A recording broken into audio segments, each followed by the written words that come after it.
Black women make the best leaders. In fact, black women should be running this country. All you need to do is look at the last 50 years to understand why. Have a look at what we have achieved as black women. I'm going to tell you a little bit about black women, but before I do, there's 3 things that you need to know about me. I am a black woman, an Aboriginal woman, a woman strong in my identity, my culture, my community, and my kin. I acknowledge the traditional lands that we stand on today. I am also a political scientist. I love all things political. My family sometimes think I'm a little weird, but I think politics infiltrates everything we do in our lives, and for that I find it fascinating. And thirdly, I love to travel. So when I travel, I get to experience new things, new cultures, new communities, and in particular, different political systems. I also enjoy meeting other people, other black people around the world.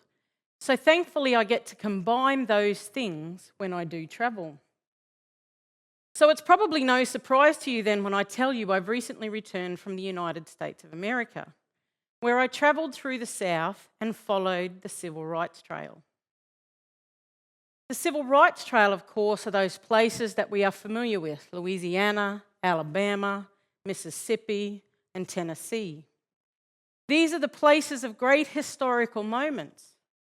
Moments like the march from Selma to Montgomery, led by Martin Luther King. Moments like the Freedom Rides or the desegregation of schools. And we're all very familiar with these things because they have been immortalised in film and literature.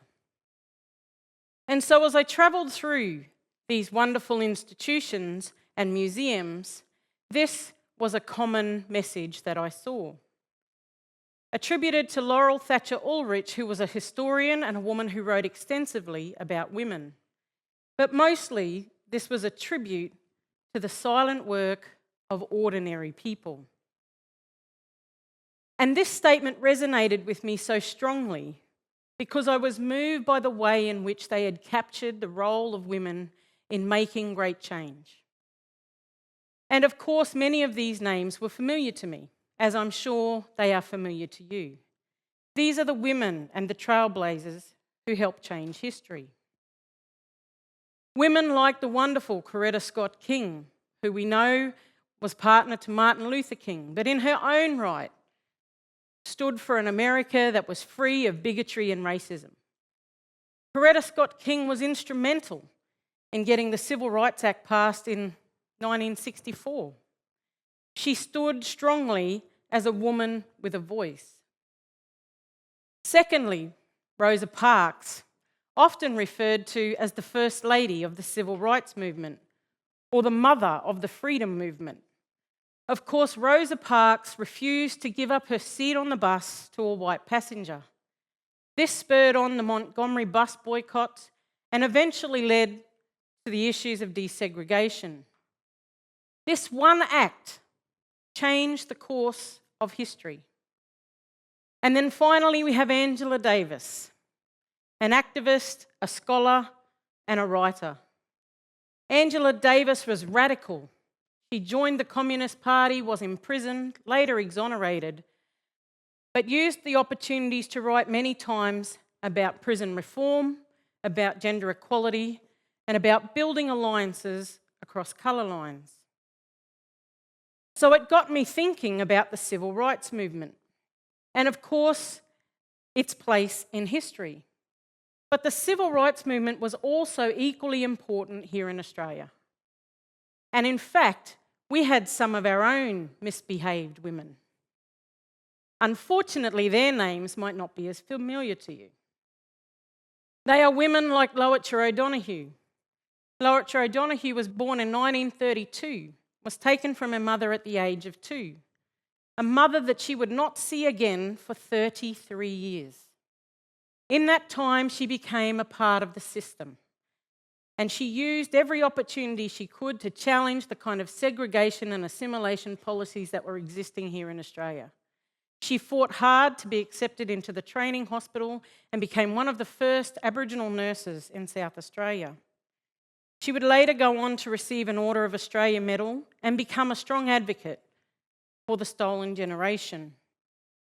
Importantly, she also played a critical part in the 1967 referendum, as too did the next person, Shirley Peasley. Shirley Peasley is a wonderful Aboriginal woman who fought for justice and welfare and cultural rights back in the 1960s. In particular, Shirley became a strong advocate and joined the Federal Council of Aboriginal Affairs and Torres Strait Islander Affairs, and she too became the face of the 1967 referendum. I rang Shirley just the other day to talk about this talk, and she reminded me of the time and the inspiration and the people that surrounded her in this movement, and how she could never have appreciated then what she knows now to be a really significant act in history, one of the most successful referendums in our country, and we know they're difficult to get. And finally, Oodgeroo Noonuccal.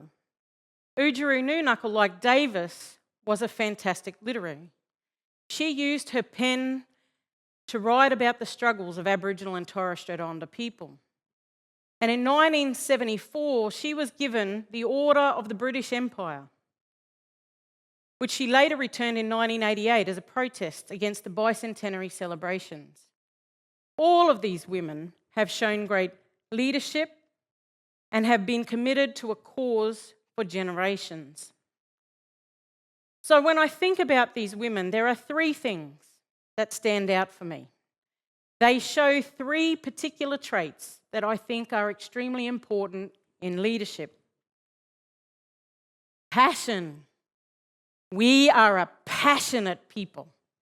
We are passionate about our culture, about our communities, about our families, and we are passionate about passing on knowledge to the next generation.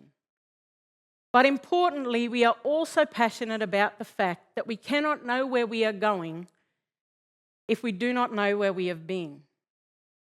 History shapes us. History is what takes this country forward. And it's only through passion that we see great leadership and change. Aboriginal women have displayed great passion and commitment for generations, a commitment unrivaled in this country. And particularly this passion has led to work not only individually, but for the greater good. Actually, passion is one of the things I want to see in all my leaders. I want to believe that they believe in the cause. The second is resilience. The strongest people in the world are not the ones most protected. They are the ones that have had to face struggles, adversity, and obstacles, surmount them, and survive. Aboriginal women have displayed a perseverance and a resilience that has taken us through decades of change. We have achieved great things. We have the right to vote, we have the right to represent, and we have challenged discriminatory policies of our past. So this resilience takes us to a place that changes thinking in our society. And finally, courage. The mental and moral strength to face difficulty, fear, and adversity, and to become better for it. We have courage to dream an incredible dream. We have the courage to face adversity and challenges. We have the courage to never give up. But more importantly, we have the courage to stand up and speak out when something is not right. And it is for this that I take this courage of all of these wonderful Aboriginal women and think about the traits that they have left as a legacy for us as the next generation. But more importantly, I was thinking about these particular leadership traits and wondering why we might not question whether our current political leadership have some of these leadership traits. Because to me, these are the things that drive a better community. So if any of you have ever been to the Australian Parliament House, out the front, you're greeted by this beautiful mosaic. It is done by the artist Michael Jagamara of the Papunya community in Northern Territory and reflects his painting of the possum and wallaby dreaming. It denotes the coming together of ancestors, the gathering of clan groups to undertake ceremonial obligation.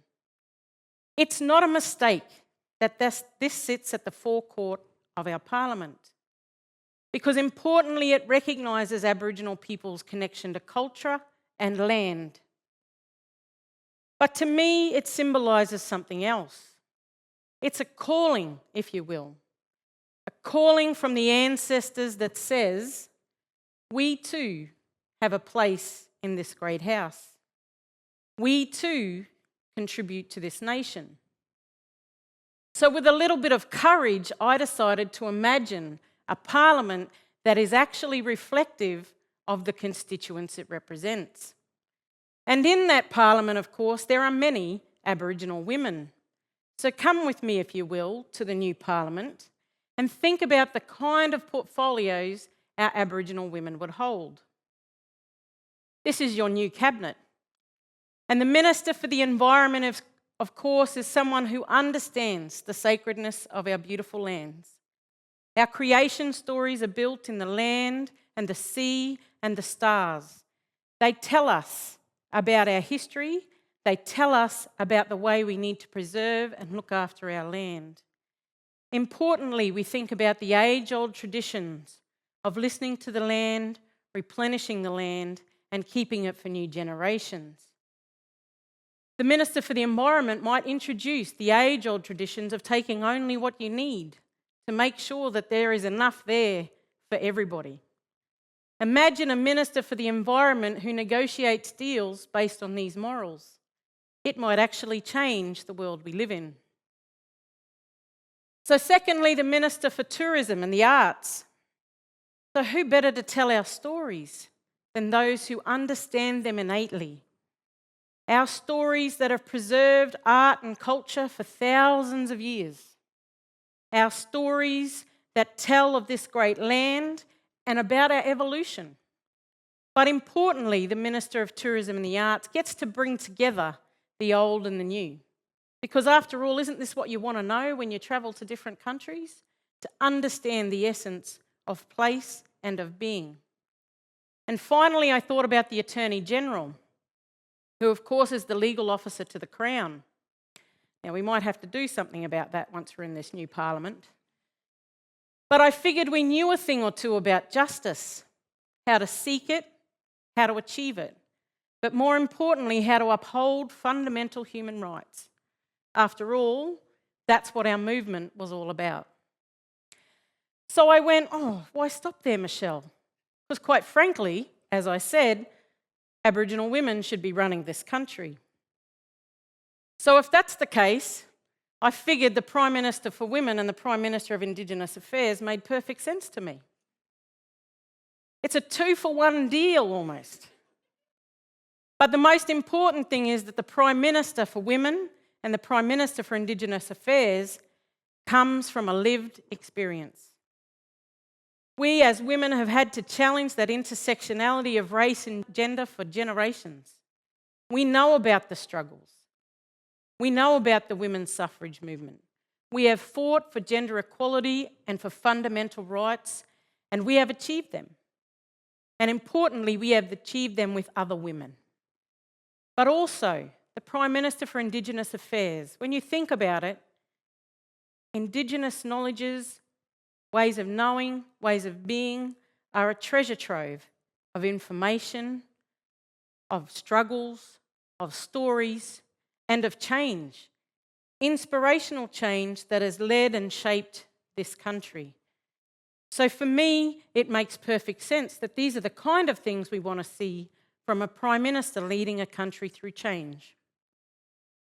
So as we think about our new Parliament, I want you to appreciate and to challenge the perspectives that you have about what Aboriginal people are capable of. Honour the diversity that we can bring. Honour the kind of skills and experience that we have. As I said to you, Aboriginal women have shown great leadership.